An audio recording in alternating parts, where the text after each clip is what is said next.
ये महापुरुषों की वाणी है।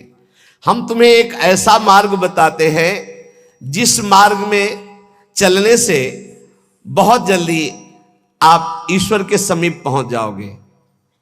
वो नाम जप करते हुए किसी से और ईश्वर से भी कोई चाह ना रखना, बहुत जल्दी भगवत प्राप्ति हो जाएगी। हम तुम्हें एक ऐसा मार्ग बताते हैं जो चलने पर बहुत जल्दी भगवत साक्षात्कार करा देता है।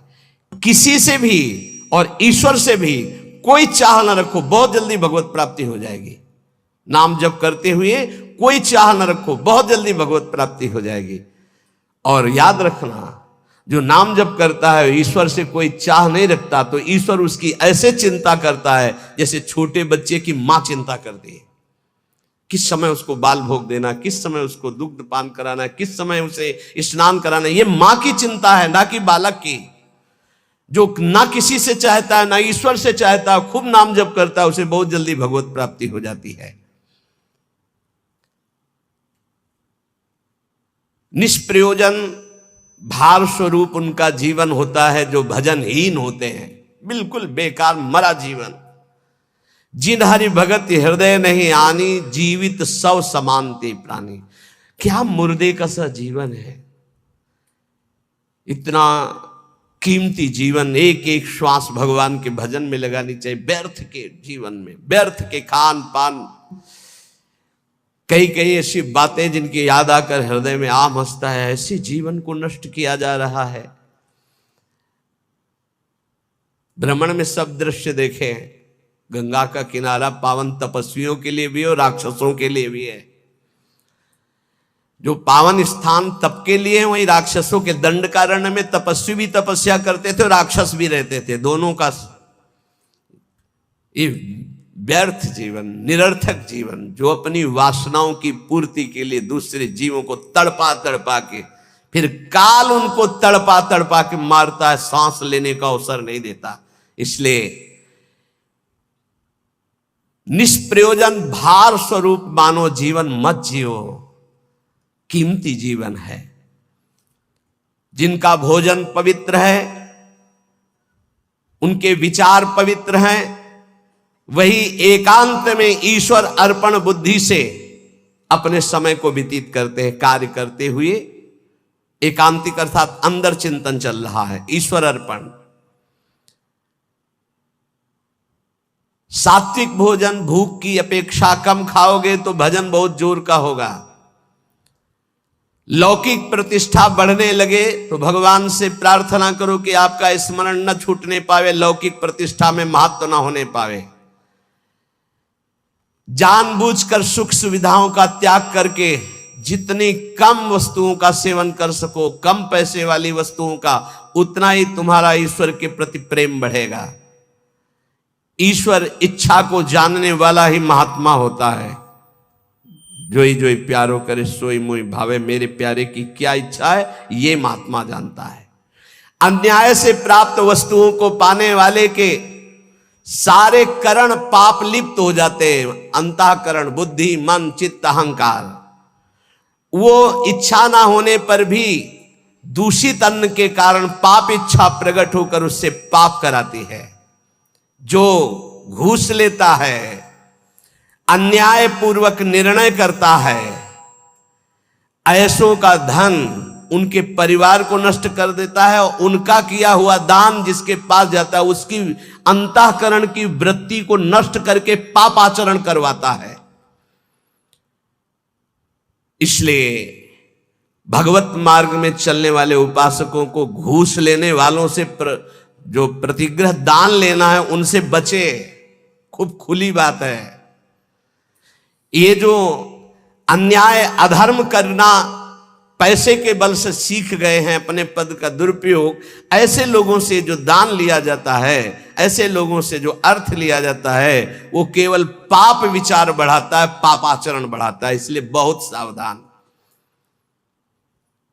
देखा महाप्रभु चैतन्य देव से जब महाराज प्रताप रुद्र बड़े महाभागवत थे, उनके दर्शन करने की बात सामने रखी गई कि वो दर्शन करने आना चाहते, तो उन्होंने कहा तुमने क्या समझ रखा है, एक मैं वीतराग सन्यासी में राजा के दर्शन के उनके लिए दरबार में जाऊं या उनको यहां बुलाऊं, मुझे क्या आवश्यकता है? नहीं, राज दर्शन भी निषेध। ऐसा जो उपासक चाहता है कि मैं सच्चे भाव से भगवान के मार्ग में चलूं, तो पाप कर्म करने वालों से, उनके द्वारा दी हुई वस्तुओं से बहुत दूर बच करके भूखे रह जाओगे तो ठीक है, उनका अन्न न जाने पावे। ईश्वर भक्त अदृश्य परमात्मा की इच्छा का अनुमोदन करता रहता है और वो देखता रहता है कि मृत्यु हर समय हमारी प्रत्येक श्वासों को गिन रही है। इसलिए वो सर्वांग सुंदर होने पर भी अपने शरीर का राग नहीं रखता और तपश्चर्या के द्वारा, शरीर के द्वारा भगवान को प्राप्त कर लेता है। ईश्वर के सिवा दूसरी कोई भी वस्तु मिलेगी वो टिकाऊ नहीं होगी, परिवर्तनशील होगी, नाशवान होगी। मनुष्य जीवन प्राप्त करके ईश्वर को प्राप्त करना ही खास वस्तु प्राप्त करना है।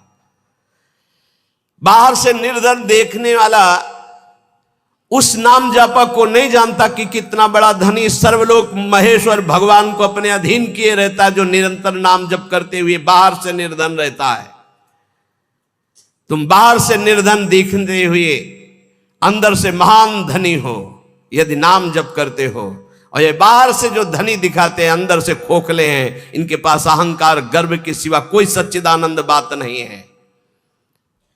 इसलिए ईश्वर का अवलंबन अर्थात भगवान की शरणागति, ऋषि मुनि भक्त जनों के द्वारा जो दिए गए वचन, उनका मनन, खान पान पवित्र जगह से, हिंसा और निंदा करने वालों से बिल्कुल बचो, उनका कोई भी शब्द या भोजन या संग ना आने पावे, निषिद्ध विषयों से दूर रहो, कुछ भी भोगने की इच्छा उठे उसको दबाकर रौंद डालो।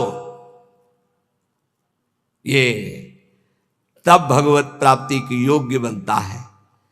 जो महात्मा आचार विचार परायण होकर धर्म में चले हैं उन्हीं के अनुसार चलो। सत्कार्यों में स्थिति प्राप्त करने के लिए उन महात्माओं का अनुसरण अत्यंत आवश्यक है। इस जगत में प्रभु के समान कोई सच्चा सहायक नहीं है। मूर्तिमान प्रभु के सहायक स्वरूप ये महापुरुष जन है, इन्हीं का आश्रय ले लो, इन्हीं के पीछे चलो तो सतमार्ग का दर्शन हो जाएगा। सतमार्ग पर चलाने के लिए ही पहली पीढ़ी जो हमारे गुरुजनों की है उसका अनुसरण करना है। महाजनों गतेन सपंथा, संसार केवल फंसाने वाला है, महापुरुष ही केवल मुक्त करने वाले हैं। कल एक भगत कह रहे थे, हमारे पिताजी ने कसम खवाया कि वृंदावन गए तो तुम्हें हमारी कसम है, हमारा मरा मुख देखोगे। कसम का मतलब ये। बोले आपको गाली देते हैं। हम कहा धन्यवाद, कम से कम गाली दे रहे, साफ तो नहीं दिया। दक्ष ने साफ दे दिया नारद जी को, नारद जी को साफ दे दिया। कब? जब उनके पुत्रों को बाबा जी बना दिया। भगवान के मार्ग में जब प्रशस्त कर दिया दक्ष के पुत्रों को, तो दक्ष जी ने जल हाथ में लिया। जब नारद जी गए तो ये नहीं पूछा कि क्या हालचाल, कहा मैं साफ देता हूं, हमारे पुत्रों को भगवत मार्ग में लगा दिया। तुम 2 घड़ी से ज्यादा कहीं जिंदगी में टिकी ना पाओ। 2 घड़ी का मतलब होता है 48 मिनट। बोले इतने में तो हम बहुत बड़ा काम कर देंगे, 48 मिनट में तो बाबा जी बना देंगे भगवत मार्ग के पति। बोले आपके प्रवचन सुनकर हम माला जप करते हैं, बाणी पाठ करते हैं, थोड़ा तिलक लगा लेते हैं वृंदावन की, तो वो कहते हैं हमारे लड़के को बर्बाद कर दिया इस नाम लेके। तो बात सही है। जो अपनी श्वासों को व्यर्थ में बर्बाद करते हैं, शराब पीते हैं, मांस खाते हैं, व्यभिचार करते हैं, गंदे आचरण में चलते हैं, क्या कैसे माता पिता हैं इस बात के लिए राजी हैं कि मेरा बेटा नरक जाए?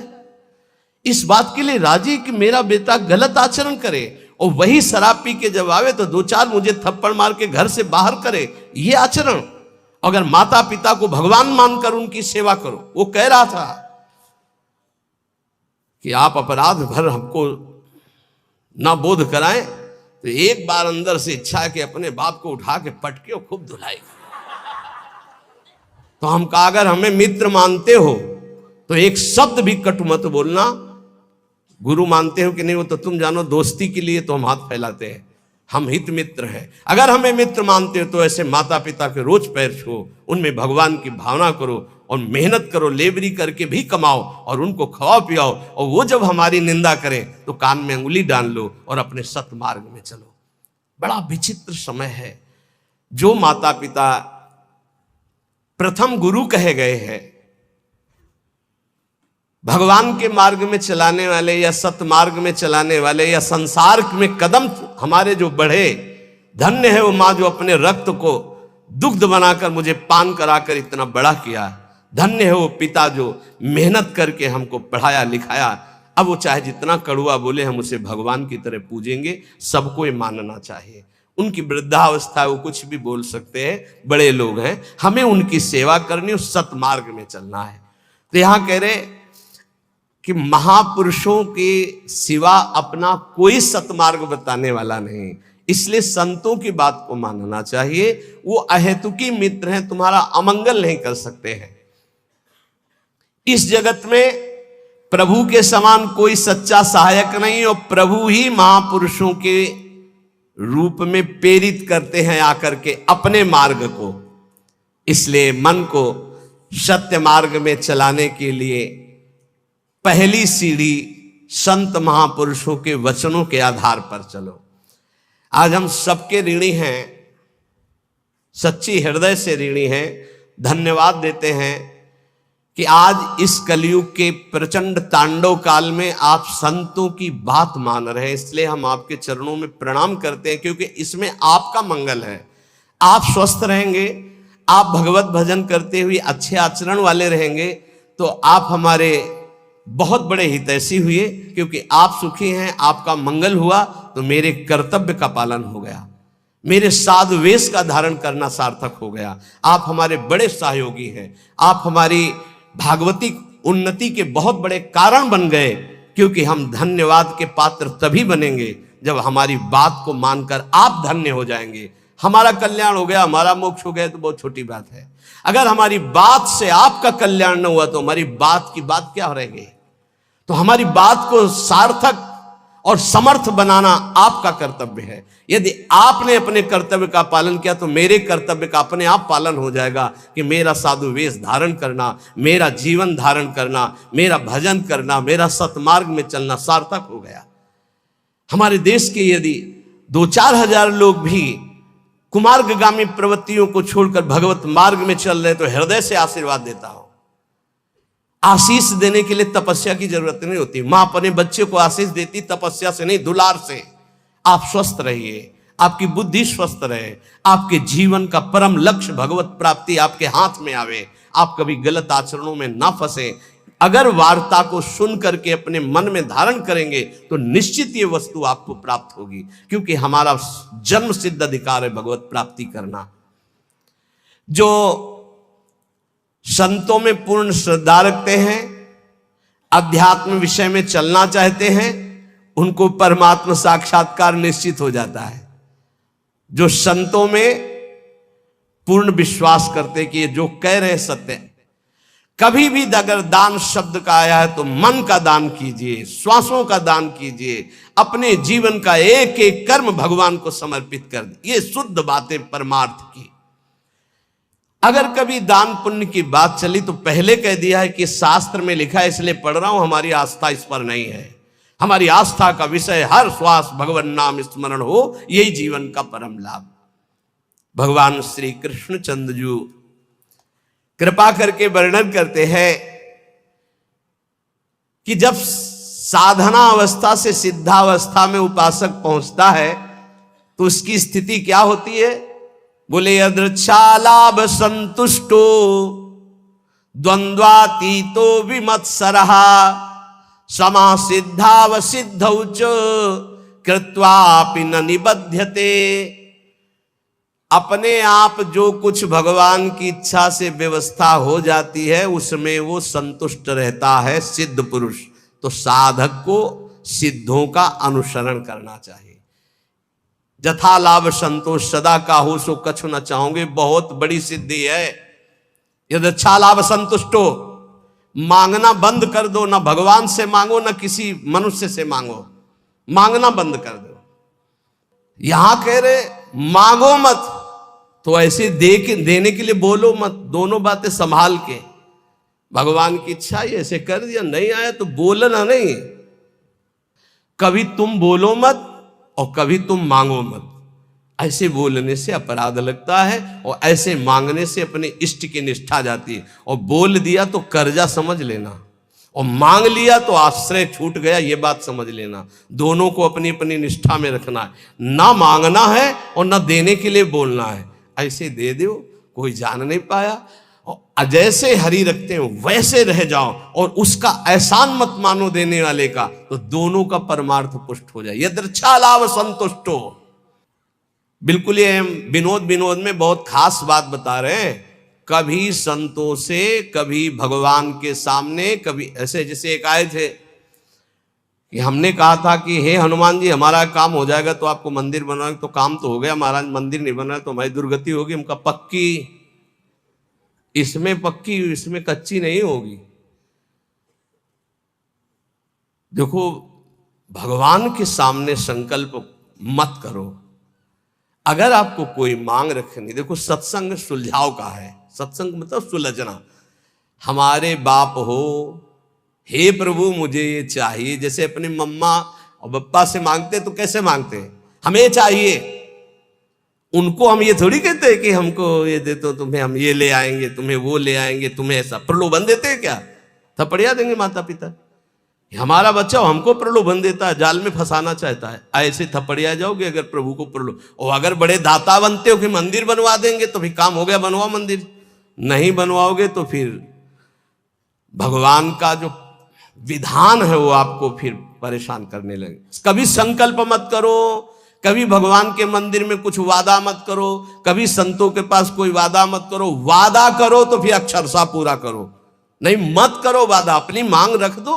संत हैं पिता के समान हैं, प्रभु हैं परम पिता के समान हैं, हनुमान जी हैं हमारे गुरु भाई हैं, हमारे मित्र हैं, हमारे इष्ट के प्रेमी हैं। अम्मा तो अम्मा है जगदम्बा, उनसे क्या कहे, उनसे मांग लो। उनसे क्या कहले कि आपको चुनरी उड़ा देंगे, वो चुनरी की कमी है। अरे जिनके दूल्हा भगवान शंकर, उनके चुनरी कमी। विश्वात्मा भगवान अम्मा हो, आप हमें दे दो, हमारे मन में लालसा जगी। अब बेटे हो तो कुछ तुम्हें आवश्यक है तो आप भाव अपने अर्पित कर सकते हो मां के समान, लेकिन मांगना और वादा करना ये दो बातें नहीं। आज सत्संग में बात बैठा लो, ना भगवान के सामने ना कभी संत के सामने कभी वादा मत करो कुछ देने का। तुम्हारे पास जो कुछ है वो गुरुदेव का, इष्ट का है, क्या दोगे?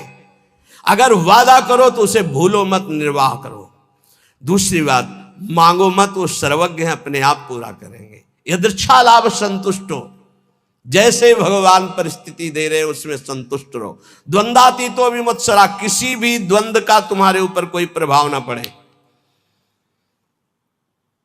जैसे मान है, अपमान है, अनुकूलता है, प्रतिकूल। कल एक अपने यहां तो बहुत बड़ी कृपा होती है, हर प्रकार के उदाहरण मिलते रहते। कल एक भगत जी ने कहा जब अनुकूलता रहती तो हमें पातिव्रत धर्म भी याद रहता है, सब याद रहता, जब प्रतिकूलता आती तो सब भूल जाते हैं। इसको कोई भक्ति कहते हैं? अनुकूलता में तो सब जय हो बोलते हैं, जब प्रतिकूलता में जय हो बोलो तब तो तुम्हारी भक्ति रही। द्वंद्व आती तो अनुकूल प्रतिकूल, मान अपमान, लाभ हानि, दुख सुख में बराबर जिसका भाव रहता है वो सिद्ध महापुरुष होता है। साधक को बराबर भाव रखने की चेष्टा करनी चाहिए। विमत्सरा, किसी के प्रति ईर्ष्या मत रखो, ईर्ष्या बहुत हानिकारक है। ईर्ष्या में बहुत बड़े बड़ों का पतन होते देखा है। ईर्ष्या बहुत जल्दी नाश कर देती है, इसलिए ईर्ष्या दूसरे के प्रति होने का मतलब अपना नाश करना। समा सिद्धाव सिद्धो जो, साधन में चल रहे हो, लाभ मिले ना मिले, आपका साधन सच्चिदानंद में, निराश होने की जरूरत नहीं है। बहुत ध्यान से सुनना, नहीं तो ये आने लगता है कि हमारा इतना समय हो गया भजन करते, कोई लाभ तो हमारे को मिला नहीं। देखो, गुरु कृपा से कभी तुम्हें लाभ नहीं दिखाई देगा, गुरु कृपा से। और जब लाभ दिखाई देने लगे तो जान लेना अकृपा आ गई है।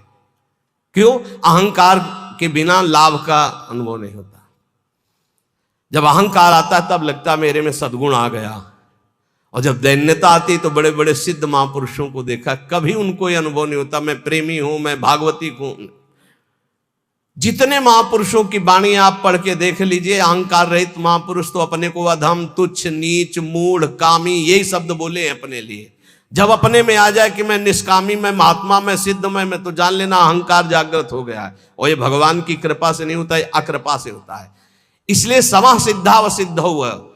चाहे ऐसी स्थिति दिखाई दे कि हमारे में कुछ लाभ आ गया है, या चाहे दिखाई दे कुछ लाभ नहीं आ गया है, ना फूलो ना भूलो, सम रहो। समः सिद्धा व सिद्धौ च, दोनों में समान भाव रखो।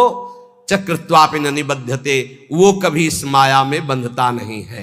आगे भगवान कह रहे गत संगस्य मुक्तस्य ज्ञानावस्थित चेतसः यज्ञायाचरतः कर्म समग्रम प्रविलीयते। किसी के भी संग का कोई भी रंग ना चढ़ने पावे, उसे सिद्ध पुरुष कहते हैं। जित संग दोषा,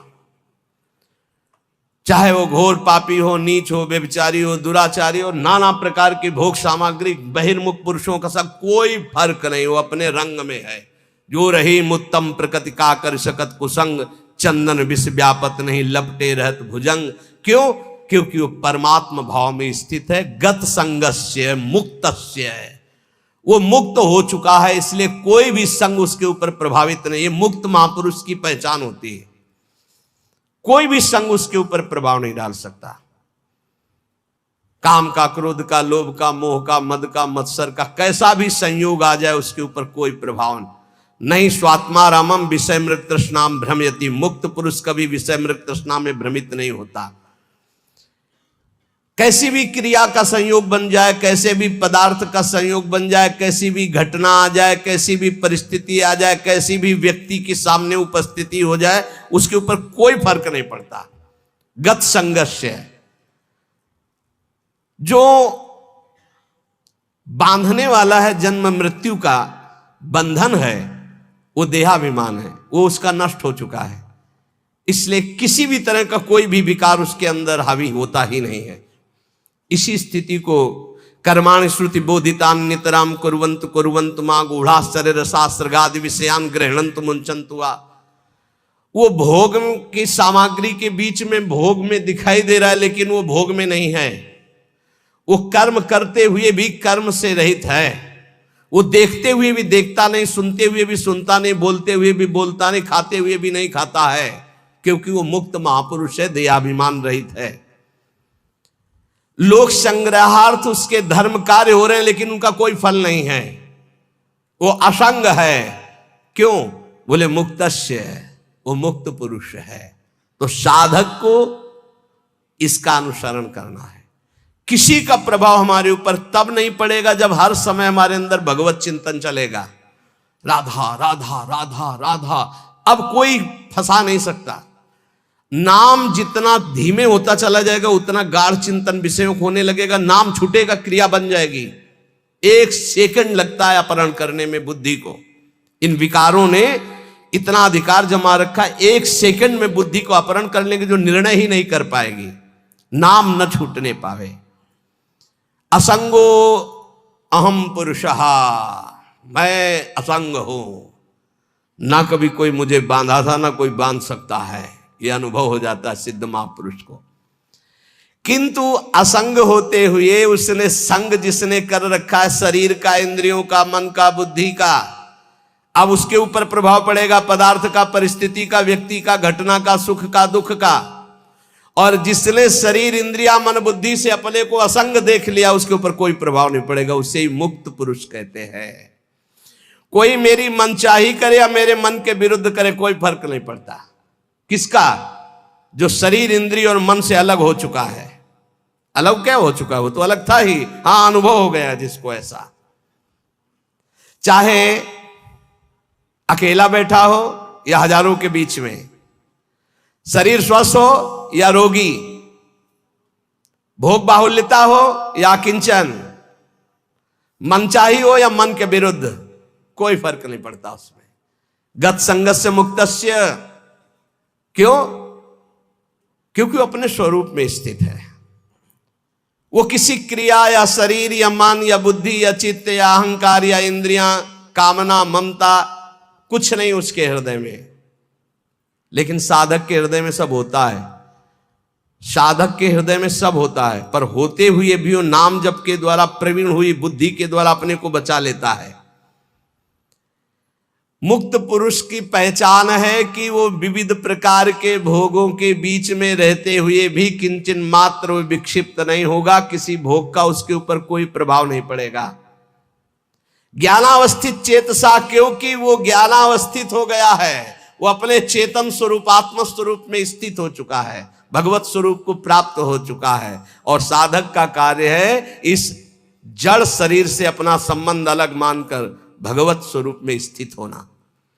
यज्ञायाचरतः कर्म समग्रम प्रविलीयते, उसके जितने कर्म है सब अकर्म होते रहते हैं, कोई फल देने वाले नहीं होते। जितने भी कर्म है कि वो कर्ता भाव से रहित, अहंकार रहित, स्वाभाविक हो रहा है, यंत्रवत हो रहा है। साधक ऐसा नहीं होता है, वो कर्ता होता है। अब उसको क्या करना है कि वो ना फंसे, हर कर्म भगवान को अर्पित करना है। अगर भगवान को कर्म अर्पित कर दिए तो वो भी अकर्म हो गए, वो फल देने में समर्थ नहीं होते। आगे आएगा समझ में। ब्रह्मार्पणम ब्रह्म हविर ब्रह्माग्नौ ब्रह्मणाहुतम ब्रह्मैव तेन गंतव्यम ब्रह्म कर्म समाधिना। कर्ता, करण, कर्म, ये तीन हैं। कर्ता जो कर्म करने वाला है, करण जिनके द्वारा होता है, और जो होता है उसे कर्म कहते हैं। कर्ता, करण, कर्म, इन तीन के द्वारा बंधन प्राप्त हुआ है। न कर्ता रहा तो करण है और कर्म हो रहा है तो फल उसका अकर्म है। जैसे इंजन बंद कर दे और ढलान में गाड़ी छोड़ दे तो न पेट्रोल का खर्चा होगा, वो अपने आप चलती चली जाएगी। इंजन बंद है, बस ऐसे समझ लो। स्वाभाविक प्रवाह कर्म का चल रहा है, कर्ता इंजन बंद है, कोई भी खर्चा नहीं है, कोई भी बंधन नहीं है, वो जीवन मुक्त महापुरुष। कर्तापन रहेगा तो कर्म का भोग भोगना पड़ेगा, अवश्य में भोक्तव्यम कर्तम कर्म शुभाशुभम। कर्तापन रहेगा तो कर्मों का संचय होगा, उसका भोगना पड़ेगा। कर्म भोगने के लिए जन्म लेना पड़ेगा, जन्म मरण चलता रहेगा। कैसे नष्ट होगा कर्ता भाव? एक होता है ज्ञान से नष्ट होता है, एक होता है भगवत भाव से। हर कर्म बड़ी प्रवीणता पूर्वक भूलो मत, प्रभु को समर्पित कर दो, बच जाओगे, बच जाओगे। नाम जप करो, जो भी कार्य करो, सुबह जगने से लेकर शयन तक पूरे समय को भगवान को अर्पित कर दो। ये भागवत धर्म में बचा लेगा आपको, मान लो। जो त्रुटियां होगी वो भस्म हो जाएंगी कर्म समर्पण से। इसमें सब ब्रह्ममय हो जाएगा। अर्पण, जिससे अर्पण किया जा रहा है वो भी ब्रह्म, ब्रह्मार्पणम। और जिसमें अर्पण किया जा रहा है वो भी ब्रह्म, और जो अर्पण किया जा रहा है वो भी ब्रह्म। अर्पण, जिससे अर्पण किया जा रहा है वो ब्रह्म, और जिसमें अर्पण किया जा रहा है वो ब्रह्म, और जो अर्पण किया जा रहा है वो ब्रह्म। तो स्वयं ब्रह्म की प्राप्ति समाधि अवस्था को हो जाता है। ये ज्ञान अपने को तो नहीं है, पर इतना जरूर है कि हम में जो सामर्थ्य है वो भगवान की दी हुई। बिल्कुल सरल भाषा में आपको बता रहे, हमारे पास जो भी वस्तु है भगवान की दी हुई। हम जो भी कर्म कर रहे हो भगवान के लिए, वो सब कर्म भगवान को समर्पित कर देते तो हम भी भगवत स्वरूप हो गए, हम भी भगवत स्वरूप हो गए। बड़ा आनंद का विषय, बस इसे समझ, ये ज्ञान का विषय है। ब्रह्मार्पणम ब्रह्म हविर ब्रह्माग्नो ब्रह्मणाहुतम ब्रह्मैव तेन गंतव्यम ब्रह्म कर्म समाधिना। इसी को आप भगवान में ले लो, भक्ति के द्वारा। हमारे पास जितने भी अंग हैं वो सब भगवान की दी हुई, जो भी वस्तुएं सब भगवान की दी हुई, जो बुद्धि है वो भगवान की दी हुई। जो भी भगवान की आज्ञा से हम कर्म करते हैं, भगवान को समर्पित करते हैं, तो हमें भगवान ही प्राप्त होंगे। दैवमेवा परे यज्ञम योगिनः पर्युपासते ब्रह्माग्नाव परे यज्ञम यज्ञे नैवोपजुह्यति। अन्य योगी लोग भगवद अर्पण यज्ञ का ही अनुष्ठान करते हैं, जो अभी बताया। दूसरे लोग योग ब्रह्म रूप अग्नि में यज्ञ के द्वारा जीवात्म स्वरूप से यज्ञ का हवन करते, ज्ञान एक भक्ति के द्वारा। देखो, दो में एक को तो अपनाना पड़ेगा, या तो ज्ञान के द्वारा देखो सब ब्रह्म स्वरूप, और या भक्ति के द्वारा। तीसरा कोई उपाय नहीं इसमें, नहीं, ये कर्म बंधन भोगना पड़ेगा, इसलिए हम बार बार कह रहे हैं। अच्छा, जैसे आगे चलकर फिर अर्पण करना नहीं होता। अर्पण करना तब तक होता है जब तक अपना कुछ बकाया रह जाता है, फिर इसके बाद अर्पण कुछ बचा ही नहीं। ये अर्पित, हृदय अर्पित, तब ये थोड़ी ही कि राधा वल्लभ अर्पणम मस्तु, कुछ रह नहीं गया अर्पण करने के लिए, तो करे क्या? समझ पा रहे हो? अभी आपके पास है इसलिए अर्पण करो, उसमें ज्ञान मत लगाओ। हमारी बात समझना। और जिनको हमारी ये बात समझ में आ रही है, तो अब अर्पण करने की कोई बची ही नहीं बात। क्या? जैसे हमारा तन अर्पित है, हमारा मन अर्पित है, हमारा जीवन अर्पित है। अब इनके द्वारा जो अर्पित, वो उन्हीं का घर जाए, नौकर की कोई पेमेंट नहीं होती। समझ रहे हो? ये आत्मसमर्पण जिनका हृदय से हो गया, उनको कर्म समर्पण करने नहीं पड़ते कि श्री कृष्णार्पणम मस्तु, राधा वल्लभ अर्पणम मस्तु। यहां हो गया है सब अर्पण मस्तु। यहां सब अपने आप सरकारी है। घर जाए, नौकर की पेमेंट नहीं होती, चाहे वो बैठा रहे, चाहे फावड़ा चलावे, चाहे कुछ करे, उसका सब कुछ है। वो केवल कहने मात्र को सेवक है, वो स्वामी पर भी अधिकार रखता है। जो पेमेंट लेता है उसकी हर मिनट की पेमेंट है। तो जिसका अपना कुछ है, पति पुत्र परिवार शरीर अपना है, बच जाओगे यदि कर्म अर्पण करने वाली बात समझ में आ गई।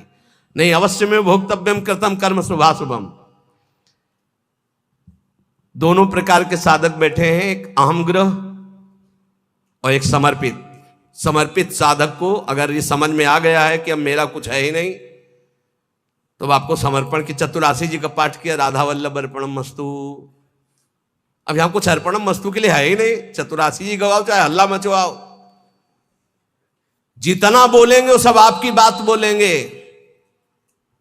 हम हंसेंगे तो हमारा भजन होगा, हम चलेंगे तो हमारी परिक्रमा होगी, बात करेंगे तो आपके स्तोत्र होंगे, क्योंकि आपके सिवा हमारा कोई है नहीं। जिनकी ऐसी भावना आ चुकी, उनको अर्पण करने की जरूरत नहीं है। समझ रहे हो? और जिनको ये है, हे परमात्मा, हे भगवान, तो फिर अर्पण कर देना, क्योंकि अभी दूरी है। वही अर्पण कर दें अपने आप को हमारे ऊपर, बस यही बात रह गई है। समझ पाए हो? अब हमारा तो हो चुका, जो कुछ होना है उनकी तरफ से अर्पण करना रह गया है। समझ में आ रही? हम जितने हैं जैसे हैं, बोले अधूरा अर्पण है, तो कह तो रहे हैं हम जितने हैं जैसे हैं, हो चुका हमारी तरफ से, अब अपनी तरफ से कर लियो। अधूरे समझ में आ रहे ना, तो पूरे कर लियो। बोले कुछ अर्पण है, कुछ नहीं अर्पण है, तो सब अर्पण कर लो। अब हमारी तरफ से ऐसे हो चुका है, कोई परवाह नहीं। अगर ऐसा है तो बोलने की जरूरत नहीं, राधा वल्लभ अर्पणम मस्तु, ये बोलने की जरूरत नहीं।